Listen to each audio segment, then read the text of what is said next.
এসো কোরআনের আলো মেখে আলোকিত হই, আধারের শত পথ মারিয়ে। ولما به بعد الشتات فصلوات الله وسلامه عليه وعلى آله الطيبين وأصحابه الغر الميامين ما اتصلت عين بنذر ووعت أذن بخبر وسلم تسليما كثيرا. أما بعد فيا عباد الله أوصيكم بنفسي وإياكم التقوى، فإن الله عز وجل قال: يا أيها الناس اتقوا ربكم الذي خلقكم من نفس واحدة وخلق منها زوجها وبث منهما رجالا كثيرا ونساء واتقوا الله الذي تساءلون به والأرحام إن الله كان عليكم رقيبا. وقال تعالى: يا أيها الذين آمنوا اتقوا الله حق تقاته ولا تموتن إلا وأنتم مسلمون. وقال تعالى: يا أيها الذين آمنوا اتقوا الله وقولوا قولا سديدا يصلح لكم أعمالكم ويغفر لكم ذنوبكم ومن يطع الله ورسوله فقد فاز فوزا عظيما. الحمد لله. শুরুতে আল্লাহ শুকরিয়া আদায় করি আলহামদুলিল্লাহ। আল্লাহ তাআলা তার অশেষ কৃপায় আমাদেরকে সুস্থ রেখেছেন আলহামদুলিল্লাহ। স্বাভাবিকভাবে আমরা মানুষ হিসাবে যখন শারীরিক বিপদ আপদ মুসিবতগুলো আসে, সেগুলোর থেকে যদি আমরা নিজেকে ভালো রাখতে পারি, আমরা সেই ক্ষেত্রে অনেক ভালো ফিল করি এবং সেই ক্ষেত্রে অনেক আনন্দিত হই এবং রিল্যাক্সে থাকি, ইতমিনানের সাথে থাকি, প্রশান্তির সাথে থাকি, নিশ্চিন্তে থাকি এবং নিরাপদে বসবাস করি।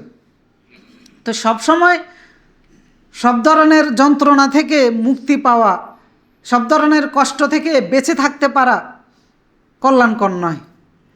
একটা যন্ত্রণা আছে যেটা যদি আমাদের থাকে সেটা আমাদের জন্য কল্যাণকর। সেই যন্ত্রণা হচ্ছে আমাদের বিবেকের তাড়না। বিবেকের তাড়না যদি কারো ধ্বংস হয়ে যায়, বিবেকের তাড়না থেকে কেউ যদি মুক্তি লাভ করে ফেলে, বিবেক তাকে তাড়িত করে না, তাহলে ওই মানুষ কল্যাণ লাভ করে না, ওই মানুষ নিরাপদ থাকতে পারে না, ওই মানুষ সফলতা অর্জন করতে পারবে না, তার দুনিয়াও ধ্বংস হবে, আখিরাতও ধ্বংস হবে। এই জন্য শারীরিক বিপদ আপদ মুসিবত থেকে ভালো থাকতে পারলে আলহামদুলিল্লাহ, কিন্তু কেউ যদি বিবেকের তাড়না থেকে ভালো থাকে, মানে তার বিবেক তাকে কোনো কিছুর জন্য তাড়া দেয় না, যন্ত্রণা দেয় না, তাহলে সে শেষ, এ দুনিয়াতেও শেষ, আখিরাতেও শেষ। এই জন্য আজকে আমরা আলোচনা করব যে বিবেকের ধ্বংসন জীবন্ত অন্তরের লক্ষণ। মানে কারো বিবেক যদি তাকে তাড়া দেয়, বুঝতে হবে যে তার অন্তরটা এখনও জীবিত আছে। আর কারো বিবেক যদি তাকে তাড়া না দেয়, তার অন্তরও শেষ, সে মানুষ হিসাবে আর মানুষের কাতারেও নেই, মানুষ হিসাবে মানুষের কাতারে নেই। কারণ মানুষ এবং জন্তু জানোয়ারের পার্থক্য হচ্ছে এইটা যে জন্তু জানোয়ারের বিবেক তাকে তাড়িত করে না, কিন্তু মানুষের বিবেক মানুষকে তাড়িত করে। যার কারণে আল্লাহ রাব্বুল আলামিন সূরা বাকারার 171 নম্বর আয়াতে কাফেরদেরকে বলেছেন যে বিবেকহীন মানুষ। কারণ আল্লাহর কথা, আল্লাহর আদেশ নিষেধ তাদেরকে কোনো তাড়িত করে না। আল্লাহর কথাগুলো, আল্লাহর আদেশ নিষেধগুলো তাদের কাছে একজন রাখাল তার পশুর পালের পিছনে যেভাবে ডাক দেয়, তাদের কাছে ওই রকম ডাকেই মনে হয়। মনে হয় যেন একটা পশুর পিছনে রাখাল যেভাবে উচ্চ সুরে আওয়াজ করে ডাক দেয়, পশু ওই ডাকটা ভালো না মন্দ সেটা বিবেচনা করতে পারে না, কিন্তু সে ডাকটা শুনে। তো যে সমস্ত মানুষগুলো আল্লাহর ডাক, আল্লাহর আহ্বান, আল্লাহর আদেশ নিষেধগুলোর ক্ষেত্রে ভালো মন্দ বিবেচনা না করে মনে করে যে বলার আছে বলতেছে, আলেমরা বলার আছে বলতেছে, বা আল্লাহর পক্ষ থেকে যাদেরকে নিযুক্ত করা হয়েছে তারা বলার আছে বলতেছে, পশুর মতো এই আওয়াজ তার ভিতরে কোনো কাজ করে না। তো রাসূলুল্লাহ আল্লাহ তাআলা বলেছেন, মাসালুল্লাযীনা কাফারু কামাসালিল্লাযী ইয়ানআক বিমা লা ইয়াসমা ইল্লা দুআ ওয়া নিদা। যে এদের দৃষ্টান্ত হচ্ছে ওই পশুর পালের মতো, যে পশুরা মনে করে তার রাখাল শুধু ডাকে দিচ্ছে। এমনকি সূরা আনআমের মধ্যে গিয়ে আরও বেশিভাবে বলেছেন আল্লাহ তাআলা, ওয়ালাকাদ যারানা লিজাহান্নাম কাসীরাম মিনাল জিন্নি ওয়াল ইনস লাহুম কুলুবুন লা ইয়াফকাহুনা বিহা অন্তর আছে, উপলব্ধি করতে পারে না। ওয়ালাহুম আ'য়ুনুন লা ইবসিরুনা বিহা, চোখ আছে দেখতে পায় না। ওয়ালাহুম আযানুন লা ইয়াসমাউনা বিহা, কান আছে শুনতে পায় না। এর মানে এই নয় যে দৃষ্টিশক্তি নাই, অন্তর নাই, সব কিছু আছে, কিন্তু এগুলো বিবেক দ্বারা পরিচালিত হয় না। তা আল্লাহ তাআলা বলেন উলাইকা কাল আনআম, এরা কাদের মতো? চতুষ্পদ জন্তুর মতো। বাল হুম আদল, আরও নিকৃষ্ট। এই জন্য যার বিবেক মরে গেছে সে আর মানুষের কাতারে নাই, সে অন্য কাতারে চলে গেছে। তো বিবেক হচ্ছে আমাদের এমন একটা জায়গা যেটা কমান্ডের জায়গায়, সে আমাদেরকে নির্দেশ করে, সে আমাদের হাতগুলোকে পরিচালিত করে, আমাদের চোখগুলোকে পরিচালিত করে, আমাদের কানগুলোকে পরিচালিত করে, পুরা বডিটাকে সে পরিচালিত করে। তাহলে এইটাকে যদি আমরা জাগ্রত রাখতে পারি তাহলে আমার হাত ঠিক হবে, আমার চোখ ঠিক হবে, আমার শ্রবণ শক্তি ঠিক হবে। কিন্তু এটা যদি কারো মরে যায় তাহলে তার সমস্ত অঙ্গ প্রত্যঙ্গ শেষ। এই জন্য এই বিবেকের যন্ত্রণা থেকে মুক্তি লাভ করা এটা আমাদের জন্য কল্যাণকর নয়, বরং এইটা যদি আমরা, এই যন্ত্রণা যদি আমরা নিজেকে দিতে পারি, বিবেকের তাড়না যদি আমরা দিতে পারি, তাহলে আমরা নানান রকমের পাপ থেকে বাঁচতে পারবো, অন্যের হক নষ্ট করা থেকে দূরে থাকতে পারবো, এবং অনুশোচনা বোধ আমাদের মধ্যে আসবে। পক্ষান্তরে যে ব্যক্তি অন্যায় করার পরে তার অন্তর ব্যথিত হয় না, তার মধ্যে কোনো ফিলিংস আসে না, আল্লাহর কাছে ছুটে যায় না, তাওবা করে না, এবং এটার জন্য কোনো অনুশোচনা বোধও হয় না, বুঝতে হবে যে এই ব্যক্তির বিবেক তাকে তাড়িত করে না, তার অন্তরও শেষ, মরে গেছে। এবং এইরকম শ্রেণীর মানুষের সংখ্যাটাই আজকে বেশি। যেন উদাহরণ যদি দিই, আমরা যেন দুই ব্যক্তি, একজন মিথ্যা কথা বলছে, নিশ্চিন্তে আবার ঘুমাচ্ছে, তার মধ্যে কোনো ফিলিংসই নাই। আরেকজন মিথ্যা কথা বলেছে, তার মধ্যে অস্থিরতা কাজ করতেছে, যে কোনো একটা অন্যায় করতেছে, অস্থিরতা কাজ করতেছে, পেরেশান হয়ে যাচ্ছে, আল্লাহর কাছে ধর্ণা দিচ্ছে, জবানে আল্লাহর কাছে ক্ষমা চাচ্ছে। তো বোঝা যাবে যে এই বিবেকটা এখনও ভালো আছে, এই বিবেক তাকে তাড়িত করতেছে। এই জন্য আল্লাহ তাআলা মানুষকে বিভিন্ন জায়গায় বিভিন্নভাবে বুঝিয়েছেন, বুঝানোর পর আল্লাহ তাআলা আকসারুহুম লা ইয়াকিলুন, অধিকাংশ মানুষের আকল নাই। মক্কার মুশরিকদেরকে যখন রাসূলুল্লাহ সাল্লাল্লাহু আলাইহি সাল্লাম বললেন, আল্লাহ তাআলা বললেন যে ওয়াইদা কিল লাহুম ইত্তাবিউ মা আনজালা রাব্বুকুম, যে হে রাসূল তাদেরকে বলে দিন যে আল্লাহ যা নাজিল করেছে সেটাকে ফলো করার জন্য। তারা জবাব দিয়েছিল বাল নাত্তাবিউ মা আলফাইনা আলাইহি আবানা, আমরা আমাদের বাপ দাদারা যা রেখে গেছেন, যে নীতি আদর্শ রেখে গেছেন, আমরা সেটাকেও ফলো করব। তা আল্লাহ তাআলা বলতেছেন আওয়ালাউ কানা আবাহুম লা ইয়াকিলুন শাইআন ওয়া লা ইয়াহতাদুন, যদিও তাদের পূর্বপুরুষদের বিবেক ছিল না, আকল ছিল না, কারণ নষ্ট করে ফেলেছে। এই জন্য বিবেক নষ্ট হয়ে যায়, এটাকে সচল রাখতে হয়, জাগ্রত রাখতে হয়। যদি এটাকে আমরা জাগ্রত রাখতে পারি তাহলে আমি ব্যক্তি হিসাবে আমাকে দোষ ত্রুটি মুক্ত রাখতে পারবো। আমার মধ্যে যে দুর্বলতাগুলো আছে সেগুলো দূর করার ক্ষেত্রে বিবেক আমাকে সাহায্য করবে, এবং একজন মানুষ হিসাবে যে কাঙ্ক্ষিত রূপটা আমার দেখানো প্রয়োজন, নিখুঁতভাবে আমাকে যেভাবে উপস্থাপন করা প্রয়োজন, যদি আমার বিবেক সচল থাকে তাহলে আমি নিজকে ওইভাবে উপস্থাপন করতে পারব। এজন্য বিবেকের তাড়না যদি থাকে এটা আমার জন্য কল্যাণ বয়ে নিয়ে আসবে, আমাকে পিছিয়ে পড়া থেকে রক্ষা করবে, আমাকে সামনের দিকে এগিয়ে যাওয়ার ক্ষেত্রে সাহায্য করবে। তো সেই বিবেক যাদের মরে গেছে এদের অন্তরও মরে যায়। আর যদি বিবেক জাগ্রত থাকে, অন্তর জাগ্রত থাকে। তো অন্তর জাগ্রত থাকে কী লাভ? কারণ অন্তর হচ্ছে মানুষের শরীরের আরেকটা অর্গান, যেটা রাসূলুল্লাহ বলেছেন যে আলা ইন্না ফিল জাসাদি মুদগা, যে সাবধান, প্রত্যেকের শরীরের মধ্যে এক টুকরো মাংস আছে, ইদা সলুহাত সলুহাল জাসাদু কুল্লু, যদি ওই টুকরোর মাংসটা সঠিক হয়, ভালো হয়, শুদ্ধ হয়, তাহলে তার পুরা বডিটা শুদ্ধ থাকে। ওইদা ফাসাদাত ফাসাদাল জাসাদু কুল্লু, আর যদি এই মাংসের টুকরাটা নষ্ট হয়ে যায় পুরা বডি নষ্ট হয়ে যায়। অন্তরে উদয় হয়, বিবেকের মধ্যে যায়, বিবেক এবার বন্টন করে, মানে অন্তর স্থির করে, এরপরে অন্তরের এই সিগন্যালটা বিবেকের মধ্যে যায়, আকলের মধ্যে যায়, দেমাগের মধ্যে যায়, দেমাগ এরপরে বন্টন করে হাতের কাছে, চোখের কাছে, কানের কাছে, পায়ের কাছে। তো এই জন্য বিবেক যদি তাড়িত করে তাহলে অন্তরে যত কিছু উদয় হোক আমার বিবেক সেটাকে কন্ট্রোল করবে। অন্তরের মধ্যে জেনা করতে মন চাইবে, অন্তর সিগন্যাল পাঠাবে, এটা মেয়ে দেখলে আকর্ষণ লাগতে পারে, হারাম ভক্ষণ করার জন্য আকর্ষণ লাগতে পারে, হারাম ইনকামের প্রতি আমার অন্তরের ঝোঁক থাকতে পারে। সেটার জন্য অন্তরে যখন আমার দেমাগের মধ্যে সিগন্যাল পাঠাবে, আমার দেমাগ আমার হাতকে ধরে রাখবে, যদি আমার বিবেক, যদি আকল যদি জাগ্রত থাকে। আমার পাকে ধরে রাখবে, আমার জবানকে ধরে রাখবে, সব কিছু বলতে দিবে না। কারণ দেমাগের মধ্যে শয়তানের জায়গা নাই, অন্তরের মধ্যে আছে। আলা ইন্না আশ-শাইতানু জাসিমুন আলা কলবি ইবনি আদম। রাসূলুল্লাহ বলে শয়তান মানুষের অন্তরে ঘাপটি মেরে বসে থাকে। অর্থাৎ শয়তান অন্তরে বসতে পারে, সেখানে ওয়াসওয়াসা দিতে পারে, কিন্তু সে আকলের মধ্যে বসতে পারে না। তো শয়তানের ওয়াসওয়াসায় আপনার অন্তর থেকে সিগন্যাল যাবে বডির মধ্যে, দেমাগের মধ্যে। আমাদের সকল কিছুর সিগন্যাল বিভিন্ন ধরনের নার্ভের মাধ্যমে কোথায় যায়? আকলের মধ্যে, ব্রেনের মধ্যে যায়। ব্রেন এরপরে ফিরতি সিগন্যাল পাঠায় হাতের কাছে, পায়ের কাছে, চোখের কাছে।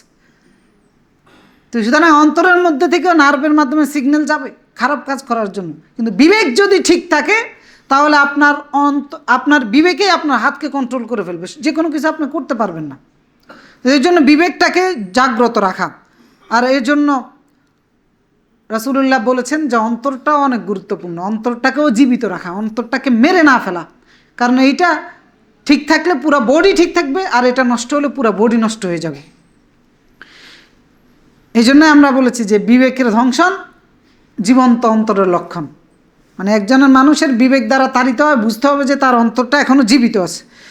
রাসূলুল্লাহ সাল্লাল্লাহু আলাইহি ওয়াসাল্লাম জীবন্ত মৃত ব্যক্তির অন্তরের দৃষ্টান্ত দিতে গিয়ে রাসূলুল্লাহ বলেন সহিহ মুসলিমের 2231 নম্বর হাদিসের মধ্যে যে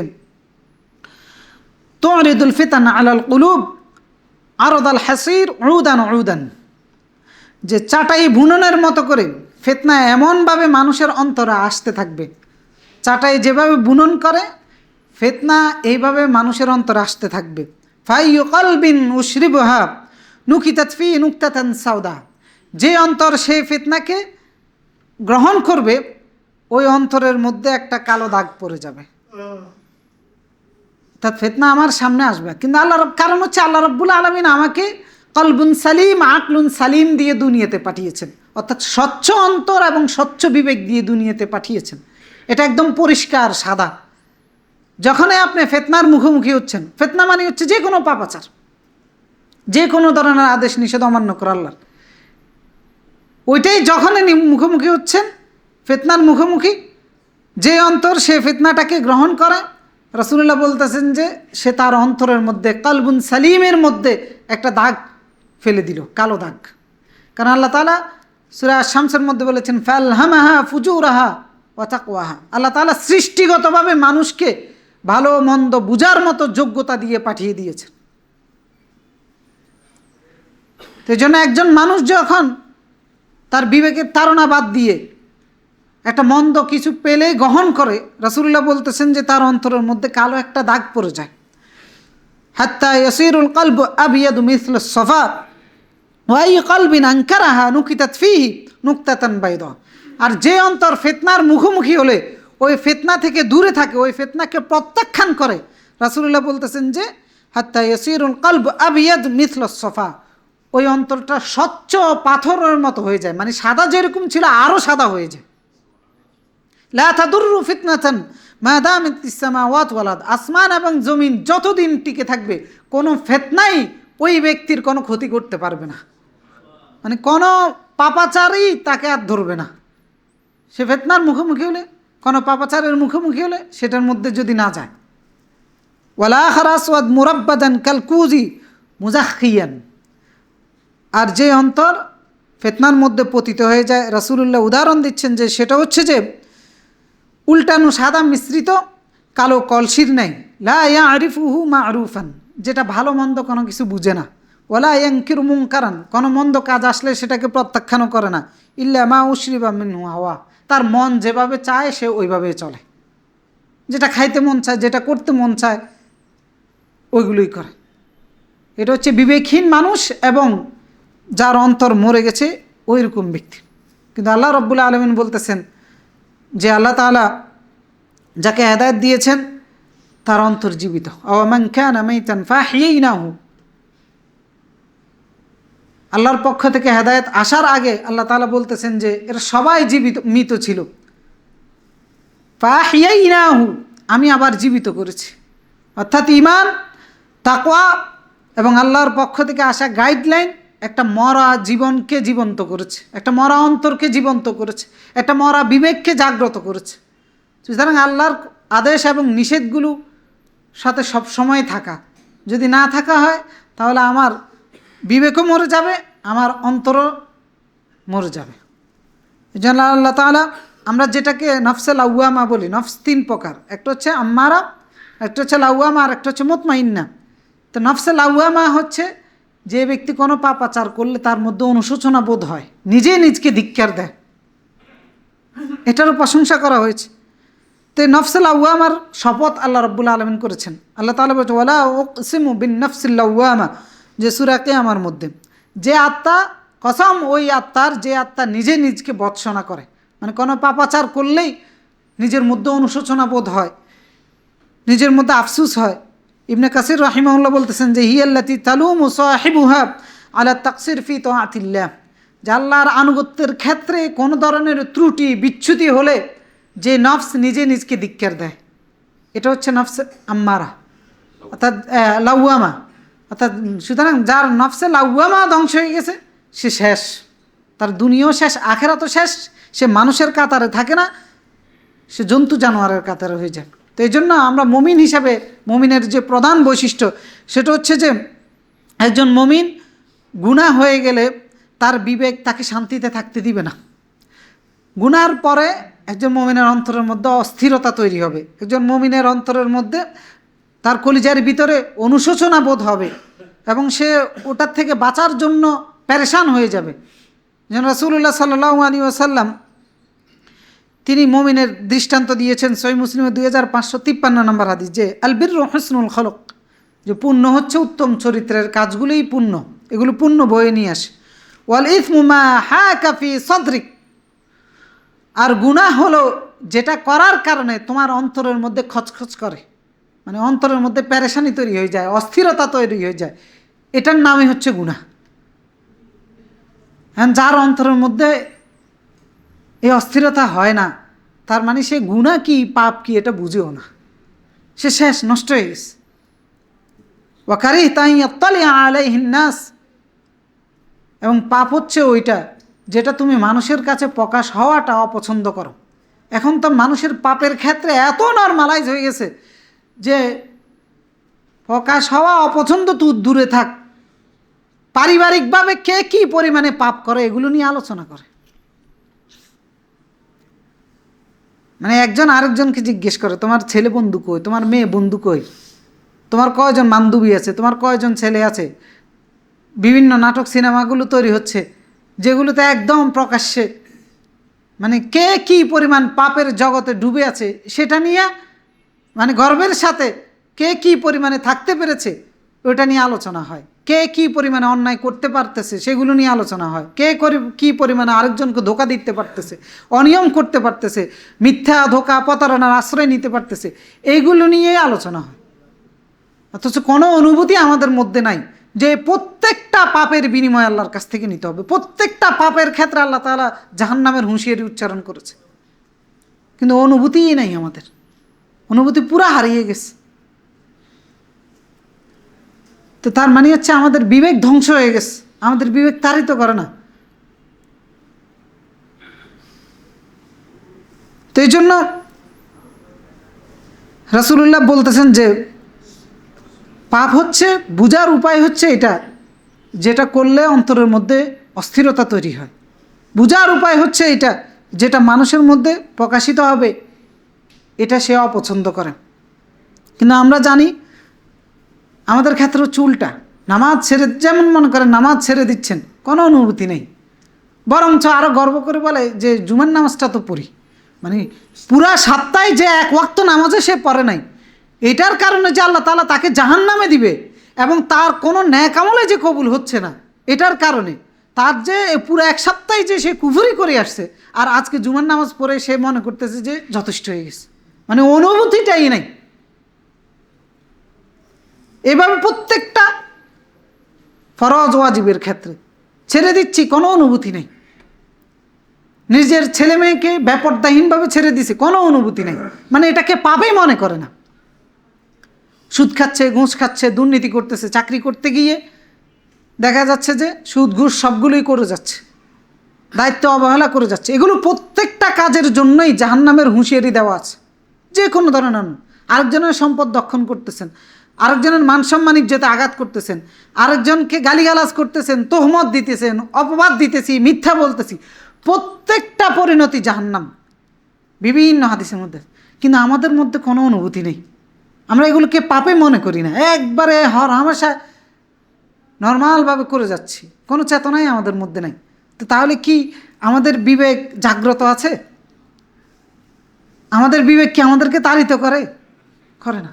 বিবেকও মরে গেছে, আমাদের অন্তর শেষ হয়ে গেছে। এই জন্য আল্লাহ তাআলা যেটা বলেছেন, লাহুম কুলুব লা ইয়াফকাহুনা বিহা, অন্তর আছে কিন্তু উপলব্ধির শক্তি নাই, দৃষ্টিশক্তি আছে, শ্রবণ শক্তি আছে, কিন্তু কাজ করে না। উলাইকা কাল আনআম বাল হুম আদাল ওয়া উলাইকা হুমুল গাফিলুন, এরা চতুষ্পদ জন্তুর মতো, তার চাইতেও খারাপ। এখন আপনি আর আমি নিজে নিজকে জিজ্ঞেস করে দেখি, আমি কোন কাতারে আছি? আমি কি একটা পাপ করলে আমার মধ্যে অস্থিরতা তৈরি হয়? হাজারো ভালো কাজ অনেকেই করতেছেন, কিন্তু সেটার জন্য কোনো আনন্দ আসে না। অনেকে দান সদকা করে, কিন্তু ভিতরে কোনো আনন্দ আসে না।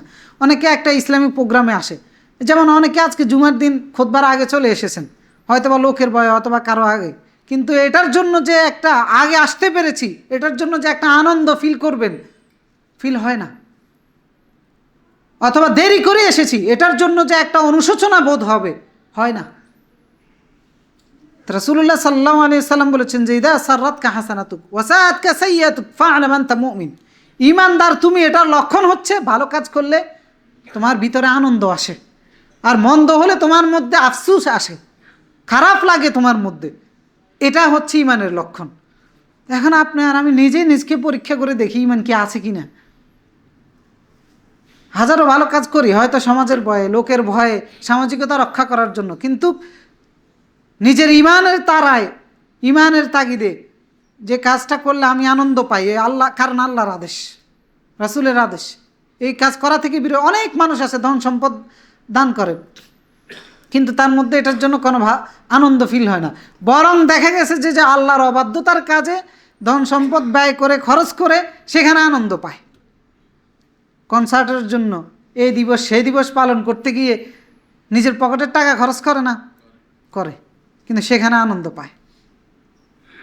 কিন্তু মসজিদ মাদ্রাসায় ভালো কোনো কাজে একজন গরিব মানুষ, অসহায় মানুষকে দিয়ে তার মধ্যে আনন্দটা আসে না। আল্লাহ তাআলা এই সমস্ত ব্যক্তিদের ক্ষেত্রে বলছে যে মাসালু মা ইউনফিকুনা ফি হাদিহিল হায়াতিদ দুনিয়া কামাসালি রিহিন ফিহা সিররুন আসাবাত হারসা কওমিন যালামু আনফুসাহুম, যাদেরকে আল্লাহ সম্পদ দিয়েছেন, সেই সম্পদ আল্লাহর অবাধ্যতার কাজে ব্যয় করে, এরা মূলত হচ্ছে একজন চাষি, জমি চাষাবাদ করে পরে প্রচণ্ড ঝড় এসে তার জমিকে যেভাবে ধ্বংস করে দেয়, এদের দান সদকা, এদের খরচগুলো হচ্ছে এরকম। সম্পদ দিয়েছে আল্লাহ, নিজের সম্পদের মধ্যে নিজে ঝড় তুফান বয়ে দিয়েছে। তো এই জন্য আমাদের আজকে সমাজের বাস্তবতা হচ্ছে এরকম যে আমাদের বিবেকগুলো শেষ হয়ে গেছে, আমাদের অন্তরগুলো মরে গেছে। ভালো কাজে আমাদের মধ্যে কোনো ফিলিংস নাই, মন্দ কাজে কোনো ধরনের আফসোস আমাদের মধ্যে কাজ হয় না। কত হুকুম অমান্য করে যাচ্ছি দিন রাত, সকালবেলা ঘুম থেকে দিনটাই শুরু করি আল্লাহর হুকুম অমান্য করে, কিন্তু আমাদের মধ্যে কোনো ধরনের ফিলিংস নেই। এই যে আজকে 7টা ফ্লোর মুসল্লি দেখব, ফজরের নামাজের সময় 7 কাতার তো দূরে থাক, 2 কাতারও পাওয়া যায় না। তো দিনটাই শুরু করতেছে আল্লাহর হুকুম অমান্য করে, যেখানে রাসূলুল্লাহ স্পষ্টভাবে বলেছেন যে ব্যক্তি ফজরের নামাজ ছেড়ে দিয়ে দিন শুরু করে সে মুনাফিক হয়ে দিন শুরু করে। আর মুনাফিকের জায়গা হচ্ছে জাহান্নামের তলদেশে। তো তাহলে কোনো ফিলিংস নাই যে আমি আজকে মারা গেলে মুনাফিক হয়ে মারা যাব, আমার ঠিকানা হবে জাহান্নাম। ইয়াতাসাআলুনা আনিল মুজরিমিন মা সালাকাকুম ফি সাকার ক্বালু লাম নাকু মিনাল মুসাল্লিন। অপরাধীদেরকে জিজ্ঞাসা করা হবে কোন জিনিস তোমাদেরকে জাহান্নামে নিয়ে এসেছে। মা সালাকাকুম ফি সাকার, তখন অপরাধীরা বলল লাম নাকু মিনাল মুসাল্লিন, আমরা মুসল্লিদের অন্তর্ভুক্ত ছিলাম না, নামাজ পড়ি নাই। তো কে না জানি নামাজ না পড়লে জাহান্নামে যাইতে হবে, কিন্তু তারপরেও খবর নাই। এইভাবে আরও প্রত্যেকটা আদেশের ক্ষেত্রে প্রত্যেকটা হারাম বক্ষণ করলে আল্লাহ তাআলা বলেছেন জাহান্নামের আগুন বক্ষণ করতেছেন। চাকরি করতে গিয়ে, ব্যবসা করতে গিয়ে, যে কোনো চাকরির ক্ষেত্রেও নিয়ম আছে, যে কোনো পেশার ক্ষেত্রেও নিয়ম আছে।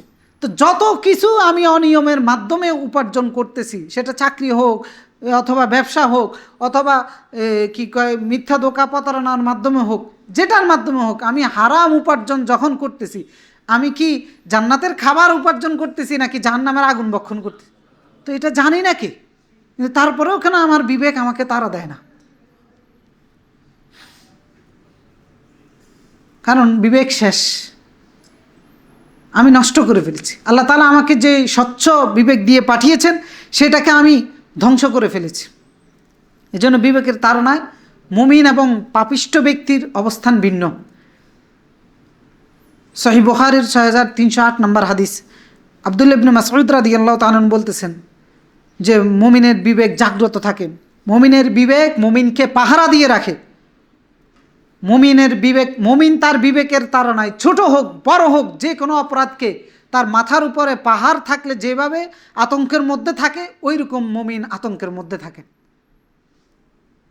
আব্দুল্লাহ ইবনে মাসউদ বলতেছেন ইন্নাল মুমিন ইয়ারা যুনুবাহু কাআন্নাহু কাঈদুন তাহতা জাবালিন ইয়াখাফু আন ইয়াকাউ আলাইহি, যে একজন মুমিন যে কোনো একটা পাপকে এইরকম বিশাল পাহাড় মনে করে যে পাহাড়টা তার মাথার উপরে আছে, যে কোনো সময় পড়তে পারে।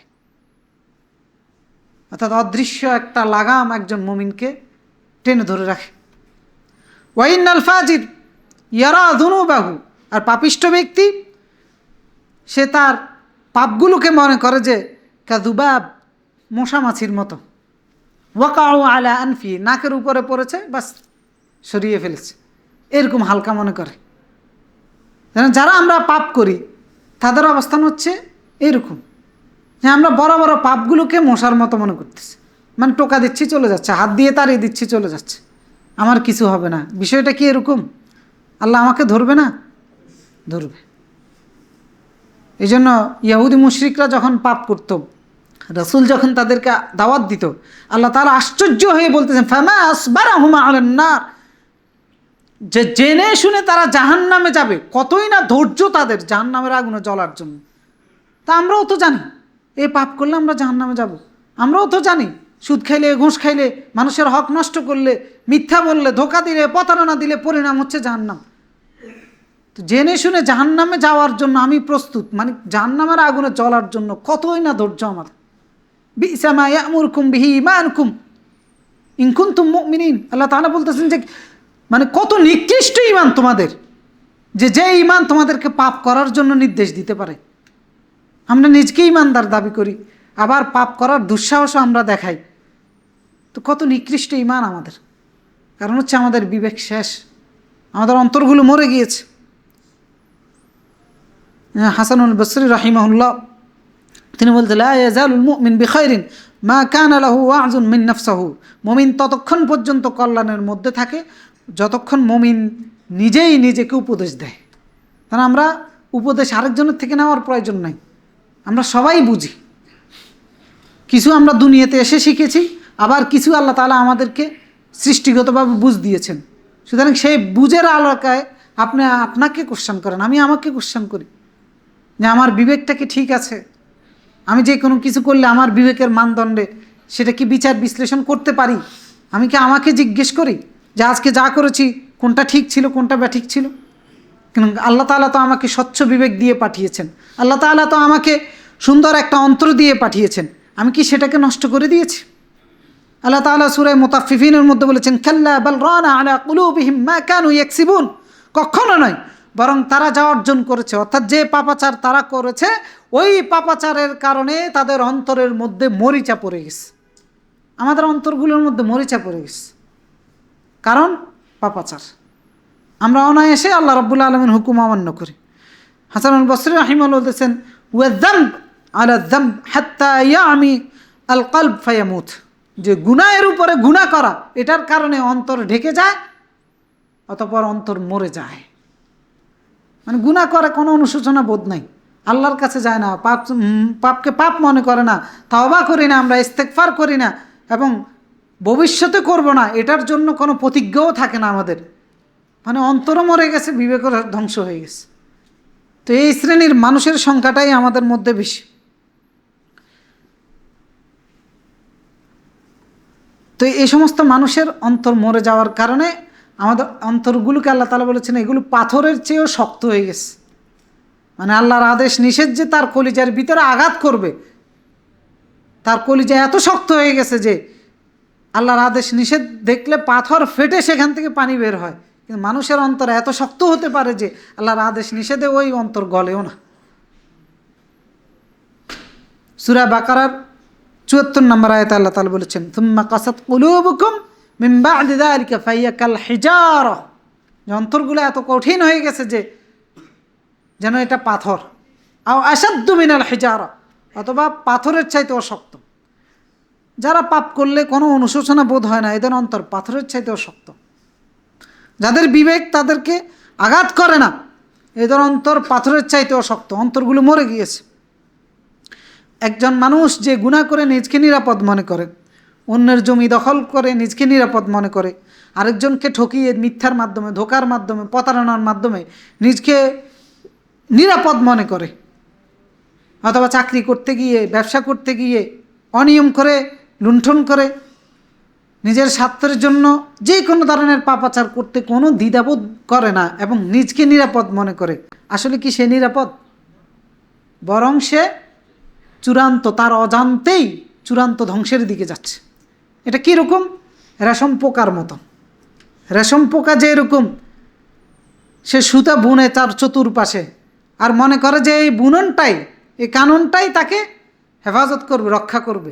কিন্তু দেখা গেছে যে তার এই বুননটাই কারণেই মানুষ তার থেকে সুতা আহরণের জন্য সেটা খুলে নেয়, সে ধীরে ধীরে নিজের অজান্তে মৃত্যুর মুখে চলে যায়।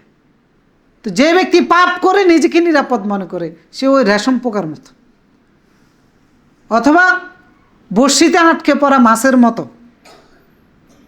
যে মাছ মনে করে যে এটা তার খাবার, এটা তার জন্য আকর্ষণীয় জিনিস, যখন সে খাবারটাকে গ্রাস করে, দেখে যে এই খাবারটাই তাকে গলার মধ্যে কাঁটা হয়ে যায়।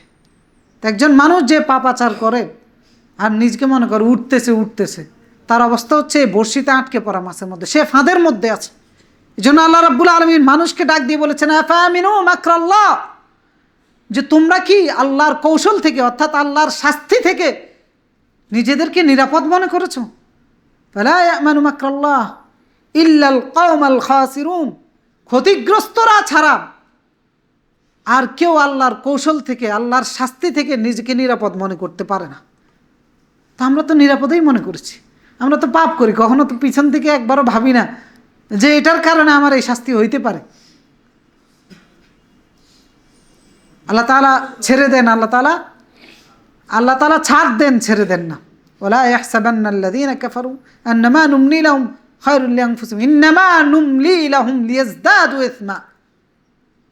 পাপের বোঝা ভারী হওয়ার জন্য আল্লাহ তাআলা ছাড় দিয়ে থাকে। যে ব্যক্তি পাপ করে তাকে ছাড় দেওয়া হয়েছে পাপের বোঝাটা ভারী হোক, কারণ যে শাস্তি আল্লাহ দিবেন এটা কি যেন তেন শাস্তি, ওই শাস্তির উপযুক্তভাবে নিজকে তৈরি করুন। এই জন্য আল্লাহ তাআলা সূরা আরাফের মধ্যে বলেছেন, ওয়াদারু যাহিরাল ইসমি ওয়া বাতিনা, প্রকাশ্য হোক অপ্রকাশ্য হোক পাপাচার ছেড়ে দাও। ইন্নাল্লাযীনা ইয়াকসিবুনাল ইসমা সাইয়ুজজাউন বিমা কানু ইয়াকতারিফুন, পাপাচার করলেই তাকে সেটার বিনিময় নিতে হবে, পাপাচার করলেই সেটার বিনিময় নিতে হবে। তো করতেছি তো হরহামেশা, মানুষের টাকা মেরে দিচ্ছি, মানুষের সাথে মিথ্যার আশ্রয় নিচ্ছি, প্রতারণা করতেছি, গালিগালাজ করতেছি, ঝগড়া লাগলেই মারধর করতেছি, এরকম প্রত্যেকটার বিনিময় নিতে হবে, প্রত্যেকটার বিনিময় নিতে হবে। অনেক নামাজি, অনেক বড় দিনদার, অনেক বড় ফরেজকার মানুষ রাস্তাঘাটে বসে গীবত করতেছে। বিনিময় নিতে হবে না? নিতেই হবে। আরেকজনের উপরে না জেনে শুনে একটা শুনছি বাস বলে বেড়াচ্ছি, জীবনের সমস্ত আমল বরবাদ হয়ে যাবে। কিয়ামতের ময়দানে বলা হবে যে এ অপবাদের বোঝা নাও, ফেরত দাও, ফেরত দিতে পারবে না, তোমার ন্যাক আমল তাকে দিয়ে দাও। রাসূলুল্লাহ বলেন, আল মুফলিস মিন উম্মতি মান ইয়াতি ইয়াউমাল কিয়ামা বিসলাতিন ওয়া সিয়ামিন ওয়া যাকাতিন। আমার উম্মতের সবচেয়ে নিঃস্ব ব্যক্তি হচ্ছে ওই ব্যক্তি, সালাত সিয়াম সব কিছু নিয়ে কিয়ামতের ময়দানে হাজির হবে, কিন্তু ওয়াকাদ শাতামা হাদা ওয়া কাযাফা হাদা ওয়া দারাবা হাদা। হয়তো কাউকে গালিগালাজ করেছে, অথবা কাউকে অপবাদ দিয়েছে, অথবা কাউকে অন্যায়ভাবে মেরেছে। এই ব্যক্তি সবচেয়ে নিঃস্ব। কারণ কিয়ামতের ময়দানে তো অদল বদল করার সুযোগ নাই। কেন মেরেছ, কেন অপবাদ দিয়েছ, কেন তাকে রক্ত প্রবাহিত করেছ? যখন সে বিনিময় দিতে পারবে না, তখন তার ন্যাক আমলগুলো তাকে দেওয়া হবে, আর ওই ব্যক্তির বদ আমলগুলো তাকে দেওয়া হবে। এরপরে উপর করে এই নামাজি ব্যক্তিকে জাহান্নামে নিক্ষেপ করা হবে। তো দেখেন, হয়তো বা নামাজ পড়ি, সব কিছু পড়ি, নামাজ পড়তে এসে মসজিদে বসে আরেকজনের গীবত গাইতেছি, আরেকজনের উপর অপবাদ দিতেছি। হয়তো বা কোটি কোটি টাকা দান সৎকা করি, কিন্তু চায়ের দোকানে বসে আরেকজনের উপর অপবাদ দিচ্ছি, কোনো লাভ হবে? মানে এই যে অপরাধগুলোকে অপরাধ মনে করি না, সমস্যা হচ্ছে ওই জায়গায়।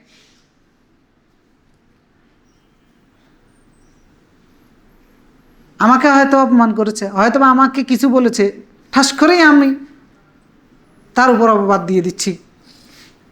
এভাবে প্রত্যেকটা অপরাধের ক্ষেত্রে আল্লাহ রাব্বুল আলামিন শাস্তি নির্ধারণ করে রেখে দিয়েছে। এই জন্য আল্লাহ তাআলা বারবার হুঁশিয়ার করেছেন, ইন্না বাতশা রাব্বিকা লাশাদীদ, আমার পাকড়াও অত্যন্ত কঠিন। ইন্না আলাইনা ইয়াবাহুম, তোমরা আমার কাছেই ফিরত আসবা, সুম্মা ইন্না আলাইনা হিসাবাহুম, অতঃপর আমি তোমাদের হিসাব নিব। ফায়াউমাইযিন লা ইউআযযিবু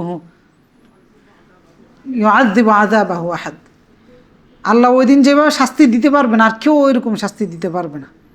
সুতরাং আল্লাহর শাস্তি থেকে নিজকে নিরাপদ মনে না করা, এটা মুমিনের অবস্থান হওয়া উচিত।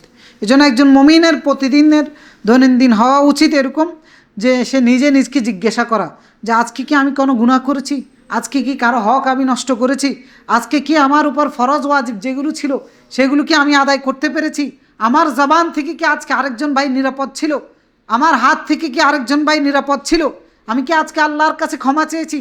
এগুলো হচ্ছে একজন মুমিনের দৈনন্দিন কাজ।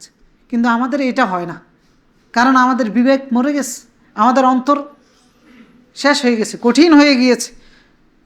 এই জন্য ওমর ইবনুল খাত্তাব রাদিয়াল্লাহু তাআলা বলতেন, হাসিবু আনফুসাকুম ক্বাবলা আন তুহাসিবু, নিজের হিসাবটা করো আল্লাহর কাছে হিসাব দেওয়ার পূর্বে। ওয়াজিনু আনফুসাকুম ক্বাবলা আন তুজিনু, আমলের ওজন করার আগে নিজে নিজের আমলের ওজনগুলো করো। আমরা কি করি? আমার আমলের কি অবস্থা? করি না। কারণ হচ্ছে আমাদের বিবেক আমাদেরকে তাড়িত করে না।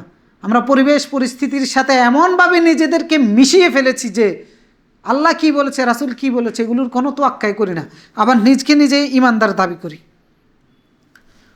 তো সুতরাং আসেন, আমাদের কি ফিরত আসতে হবে। যে আহ্বান আল্লাহ তাআলা আমাদেরকে করেছেন, রাসূলুল্লাহ সাল্লাল্লাহু আলাইহি সাল্লাম নিজেও আল্লাহর কাছে ক্ষমা চাইতেন এবং তিনি মানুষকেও বলতেন। আল্লাহ তাআলা আমাদেরকে বলেছেন, ওয়াতুবু ইলাল্লাহি জামিআ, তোমরা সকলে মিলে কার কাছে যাও?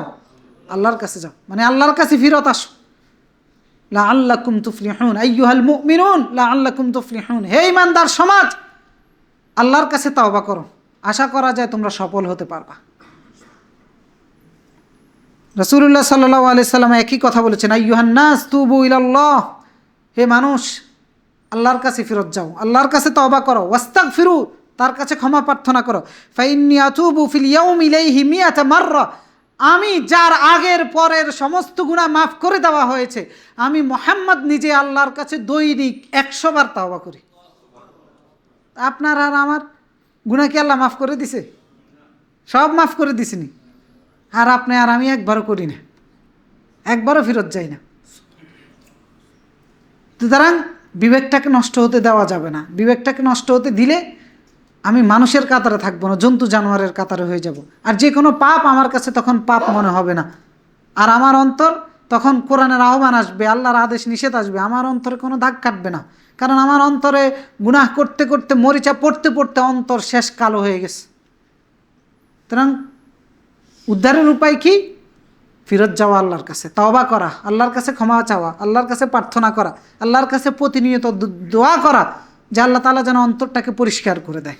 এই জন্য রাসূলুল্লাহ দোয়া করতেন, ইয়া মুকাল্লিবাল কুলুব সাব্বিত কলবি আলা দীনিক, আমার অন্তরকে আপনার দ্বীনের উপর প্রতিষ্ঠা রাখ। আল্লাহ তাআলা আমাদেরকে শিখিয়ে দিয়েছেন, রব্বানা লা তুজিগ কুলুবানা বা'দা ইয হাদাইতানা ওয়া হাব লানা মিন লাদুনকা রাহমা ইন্নাকা আনতাল ওয়াহ্হাব। তার বাঁচার উপায় হচ্ছে একটা, সেটা হচ্ছে নিজের মধ্যে ভালো গুণ, ভালো কাজগুলোর সমন্বয় করা, মন্দ কাজগুলো নিজ থেকে পরিহার করা, যাতে করে, কারণ একটা পাপ করতে করতে দেখতে দেখতে মানুষের কাছে আর সেটা পাপ মনে হয় না। অশ্লীলতা দেখতে দেখতে এখন আর অশ্লীলতা মানুষের কাছে অশ্লীল মনে হয় না, কারণ রাসূলুল্লাহ সাল্লাল্লাহু আলাইহি সাল্লাম বলেছে, ইন্না মিন কালামিন নবুওয়া, যে সমস্ত নবীদের কমন কথা যেটা ছিল, ইন্না মিম্মা আদরাকান নাস মিন কালামিন নবুওয়া, যে বনি আদমের সন্তানরা যোগ যোগ ধরে নবীদের থেকে কমন যে শিক্ষাটা পেয়েছিল সেটা হচ্ছে যে ইদা আলাম তাস্তাহি ফাসনা মা শিত, সহিহ বুখারীর মধ্যে, যে তোমার লজ্জা নাই তার মানে তোমার যা ইচ্ছা তাই তুমি করবা। সুতরাং লজ্জাটাকে বাঁচিয়ে রাখতে হবে। আল্লাহ সৃষ্টিগতভাবে আমাদের মধ্যে লজ্জাশীলতা দিয়েছে। স্বামী আর স্ত্রী প্রথম দেখা যখন হয়, একজন আরেকজনকে কত লজ্জা পায়, পরবর্তীতে যখন আল্লাহ তাআলা সেখানে বৈধতা দিয়েছেন, যার কারণে, কিন্তু সব জায়গায় এই লজ্জাশীলতাকে দূর করার কোনো সুযোগ আছে? দূর করলে পাপ আর আপনার কাছে পাপ মনে হবে না। এই জন্য লজ্জাশীলতাটাকে বাঁচিয়ে রাখতে হবে। ইনশাআল্লাহ আগামী জুমায় আমরা লজ্জাশীলতার উপর আলোচনা করব। আজকে যে আলোচনার মূল উদ্দেশ্য সেটা হচ্ছে যে নিজের বিবেকটাকে বাঁচিয়ে রাখা, এটাকে মরতে না দেওয়া, কারণ এই বিবেক যার মরে গেছে সে শেষ, দুনিয়াও ধ্বংস আখিরাতও ধ্বংস। কাফেরদের বিবেকগুলো ছিল না, মরে গেছিল, যার কারণে তারা দুনিয়াও হারিয়েছে আখিরাতও হারিয়েছে।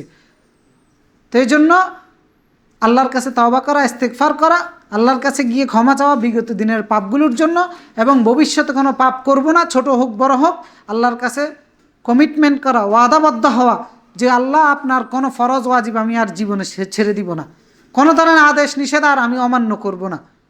এভাবে আল্লাহর কাছে ওয়াদাবদ্ধ হয়ে নতুন জীবন শুরু করা, ইনশাআল্লাহ আল্লাহ তাআলা আমাদের অন্তরকে পরিষ্কার করে দিবেন এবং আমাদের মরা বিবেকটাকেও জাগ্রত করে দিবেন ইনশাআল্লাহ, যদি আমরা আল্লাহর কাছে ফেরত যাই। যেহেতু আল্লাহ তাআলা বসে আছেন সেটা করার জন্য, সুতরাং আল্লাহর কাছে ফেরত যাওয়া, ক্ষমা চাওয়া, বিগত দিনের অপরাধগুলোর জন্য আল্লাহর কাছে ক্ষমা চাওয়া, অপরাধগুলো যদি কোনো বান্দার হকের সাথে হয়ে থাকে ও বান্দাকে সেই হকটাকে ফেরত দিয়ে দেওয়া, এরপর আল্লাহর কাছে ক্ষমা চাওয়া, তাহলে ইনশাআল্লাহ আল্লাহ তাআলা আমাদের অন্তর পরিষ্কার করে দিবেন এবং আমাদের বিবেককেও জাগ্রত করে দিবেন। আল্লাহ তাআলা আজকে যে আলোচনা করেছি এই আলোচনার উপরে আমি এবং আমরা সকলেই যেন আমল করতে পারি, আল্লাহ তাআলা আমাদেরকে সেই তৌফিক দান করুন। আকুল কাউলি হাযা ওয়াস্তাগফিরুল্লাহল আযীম লি ওয়া লাকুম ফাস্তাগফিরুহু ইয়াগফির লাকুম ইন্নাহু গফুরুর রাহিম।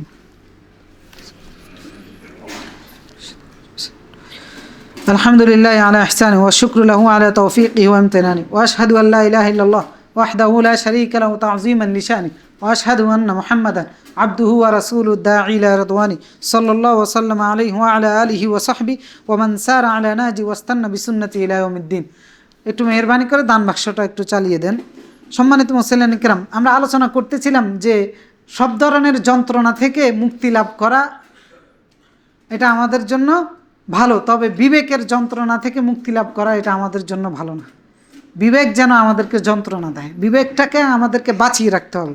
সুতরাং বিবেকটাকে বাঁচিয়ে রাখার জন্য যেটা করণীয় আমরা বলেছি, এক নম্বর হচ্ছে তাওবা করা। তাওবা মানে হচ্ছে আল্লাহর কাছে ফেরত যাওয়া, মানে আল্লাহর আদেশ নিষেধের কাছে ফেরত যাওয়া। এতদিন আল্লাহর আদেশ নিষেধগুলো পালন করি নাই, এখন থেকে আল্লাহর আদেশ নিষেধ সবগুলো মেনে চলবো। এতদিন আল্লাহর আদেশ নিষেধ যেটা অমান্য করেছি সেটা থেকে দূরে থাকবো, সুদ খেয়েছি, ঘুষ খেয়েছি, এগুলো থেকে দূরে থাকবো, মিথ্যা বলেছি, ধোঁকা দিয়েছি, অনিয়ম করেছি, সেগুলো থেকে দূরে থাকবো। ফরজ ওয়াজিবগুলো পালন করি নাই, এখন থেকে করব। যদি করি তার মানে আমার তাওবা হয় নাই। তাহলে তাওবা করা, আল্লাহর কাছে ফেরত যাওয়া, যেহেতু আল্লাহ তাআলা বলেছেন তুবু ইলাল্লাহি জামিআ, সকলে মিলে ফেরত যাও কার কাছে? আল্লাহর কাছে। আইয়ুহাল মুমিনুন, হে ইমানদার সমাজ, লাআল্লাকুম তুফলিহুন, আশা করা যায় সফল হবা। 2 নম্বর হচ্ছে ইস্তেগফার করা, ক্ষমা চাওয়া আল্লাহর কাছে, যেটা রাসূলুল্লাহ বলেছেন, রাসূলুল্লাহ নিজেও আল্লাহর কাছে ইস্তেগফার করতেন। 3 নম্বর হচ্ছে মুহাসাবাতুন নফস, নিজে নিজের নফসের সমালোচনা করা, নিজেকে নিজে কাঠগড়ায় দাঁড় করা, যে প্রতিদিন নিজেই নিজকে প্রশ্ন করা, আমার আজকের ফরজ ওয়াজিবগুলো ঠিক ছিল কিনা, আমি আজকে কারো প্রতি কোনো অন্যায় করেছি কিনা, যদি অন্যায় করে থাকি আল্লাহর কাছে ক্ষমা চাওয়া, ওই ব্যক্তির কাছে ক্ষমা চাওয়া, এবং হক হয়ে থাকলে সে হকটা মিটমাট করা, আমার জবান অন্যের কোনো ক্ষতি করেছে কিনা। কারণ রাসূলুল্লাহ বলেছেন মান সালিমান মুসলিমুনা মিন লিসানি ওয়া ইয়াদিহি, ওই হচ্ছে প্রকৃত মুসলমান যার জবান এবং হাত থেকে আরেকজন মুসলমান নিরাপদ। সুতরাং আমি আমার জবান দ্বারা হাত দ্বারা কারো কোনো ক্ষতি করেছি কিনা এই হিসাবটা করা, আমার কোনো হারামের মধ্যে আমি লিপ্ত হয়েছি কিনা, আল্লাহর কাছে ক্ষমা চাওয়া, এবং আজকের সারাদিনের কাজকর্মে আল্লাহ রাব্বুল আলামিনের আদেশ নিষেধগুলো ফলো করেছি কিনা, এইভাবে প্রতিদিন নিজের হিসাবটা করা।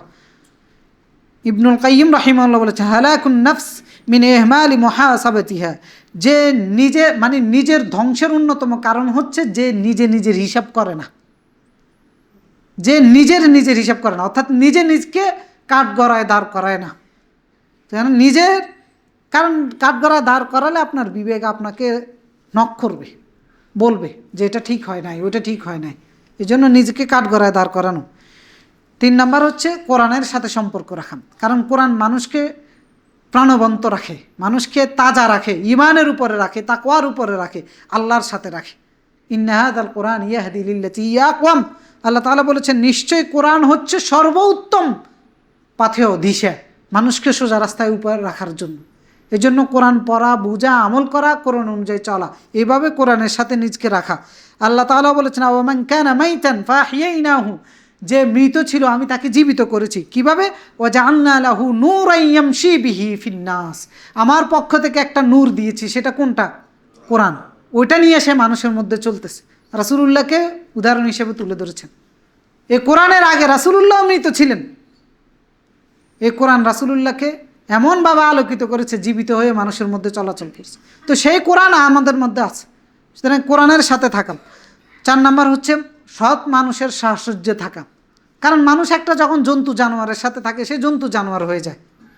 এই জন্য ফরজকার আল্লাহ বিরু যারা আল্লাহর আদেশ নিষেধ মেনে চলে, এইরকম পরিবেশ, এরকম মানুষগুলোর সাথে থাকা, যাতে করে নিজে জন্তু জানোয়ার হওয়া থেকে নিজকে রক্ষা করা যায়। একটা মানুষ যখন যে প্রতিনিয়ত খুন করে, যারা দেখবেন এই যে কি করে, হ্যাঁ ওই যে পুলিশে মানুষ মেরে ফেলে, যে এটারে কি বলে, ক্রস ফায়ার করে, অথবা যারা দেখবেন এই যে এনকাউন্টার না কি কয় না, ওই সেক্টরে যারা কাজ করে, এই মানুষগুলো আর মানুষ থাকে না, একবারে যে কাউকে গুলি করে দিতে পারে, এদের মধ্যে কোনো দয়া মায়া কাজ করে না। সুতরাং একটা মানুষ কার সাথে থাকতেছেন এটা অনেক বেশি জরুরি। এই জন্য নিজকে ভালো মানুষের সাথে রাখা, নিজের পরিবারের সদস্যদেরকে ভালো মানুষের সাথে থাকা। সব মানুষই কি মৃত ব্যক্তিকে কাটাকাটি করতে পারে? কে করতে পারে? যে তাদের সাথে ছিল, তাদের সাথে থেকে থেকে থেকে এটা তো অভ্যস্ত হয়েছে। স্বাভাবিক একজন মানুষ যখন এটা দেখে সে বেহুশ হয়ে পড়ে যাবে। তো এই জন্য কার সাথে থাকতেছেন এটা অনেক বেশি জরুরি, নিজের বিবেকটাকে ঠিক রাখার জন্য পরিবেশটা অনেক বেশি জরুরি। এই জন্য ভালো মানুষের সাথে থাকা। আল্লাহ তাআলা বলেছেন ইয়া আইয়ুহাল্লাযীনা আমানু কুনু মা'আস সাদিকিন, হে ঈমানদাররা তোমরা সত্যবাদীদের সাথে থাকো। 5 নাম্বার সর্বশেষ হচ্ছে বেশি বেশি মৃত্যুকে স্মরণ করা। এটা যারা ভুলে যায় এদের বিবেকও মরে যায়, অন্তর ধ্বংস হয়ে যায়। এই জন্য মৃত্যুর কথা কখনো না ভুলে যাওয়া। রাসূলুল্লাহ সাল্লাল্লাহু আলাইহি সাল্লাম বলেছেন আকসিরু যিকরা হাদিমিল লাযযাত, তোমরা আনন্দ বিলাস ধ্বংসকারীটাকে সবসময় বেশি মনে করিও, মানে বেশি বেশি মনে রেখিও। যে জিনিসটা তোমাদের বিনোদন, তোমাদের আনন্দ, তোমাদের উচ্ছ্বাস, তোমাদের ভোগবিলাস এগুলোকে ধ্বংস করে দেয়, সেটা কোনটা? মৃত্যু। সুতরাং তাহলে আর আনন্দের মধ্যেও আপনি আনন্দে থাকতে পারবেন না, বিলাসিতার মধ্যেও আপনি বিলাসীভাবে থাকতে পারবেন না যদি মৃত্যুর কথা স্মরণ থাকে। এই জন্য বেশি বেশি মৃত্যুকে স্মরণ করা, তাহলে আপনার লাগামটা অটোমেটিকলি ধরে থাকবে। সুতরাং এই জন্য নিজের বিবেককে ঠিক রাখার জন্য এই 5টা কাজ করা আমরা যেন সকলের জায়গা থেকে করতে পারি। আল্লাহ তাআলা আমাদেরকে সেই তৌফিক দান করুন। এবং যা আলোচনা করেছি আলোচনার ভিত্তিতে